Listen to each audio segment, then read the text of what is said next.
আসসালামু আলাইকুম। আজকে আমি আপনাদের জন্য নিয়ে এসেছি একটি দারুণ স্বাদের শুটকি ভুনা রেসিপি, ট্যাংরা শুটকি মাছ ভুনা। কার কার এই শুটকি ভুনা পছন্দ আমাকে কমেন্ট করে জানাবেন। চলুন একবার দেখে নিই কিভাবে খুব সহজে এই রান্নাটা বানানো যায়। প্রথমে আমি কড়াই দিয়ে দিয়েছি পেঁয়াজ কুচি, রসুন কুচি, পরিমাণ মতো তেল। এবার পেঁয়াজগুলো ভালোভাবে লাল লাল করে ভেজে নিব।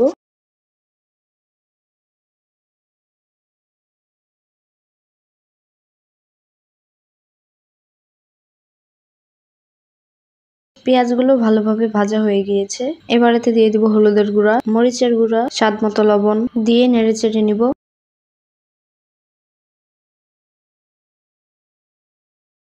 মশলাটা কষানোর জন্য পরিমাণ মতো পানি দিয়ে দিব এবং নেড়ে চেড়ে দিব।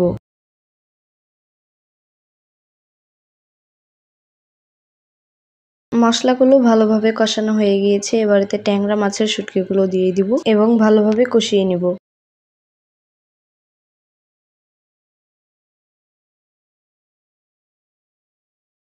কিছুক্ষণ কষিয়ে নিয়েছি। এবার এতে ঝোলের পানি দিয়ে দিব এবং নেড়ে চেড়ে দিব।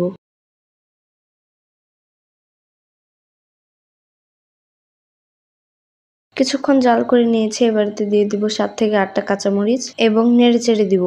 আরো কিছুক্ষণ জাল করে নিলেই হয়ে যাবে আমাদের শুটকি ভুনা।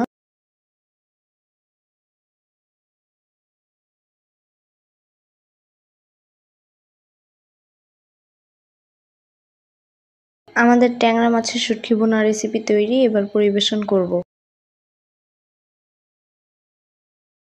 দেখলেন তো কত সহজে বানিয়ে ফেললাম ট্যাংরা মাছের শুটকি ভুনা রেসিপি। রেসিপিটি যদি ভালো লেগে থাকে তাহলে লাইক দিন এবং কমেন্ট করে জানান আপনার মতামত। আরো নতুন নতুন রেসিপি পেতে আমাদের চ্যানেলটি সাবস্ক্রাইব করুন এবং আমার ফেসবুক পেজেও ফলো দিয়ে আমার পাশে থাকবেন। দেখা হবে নতুন কোনো রেসিপিতে। ততদিন ভালো থাকুন, সুস্থ থাকুন। ধন্যবাদ।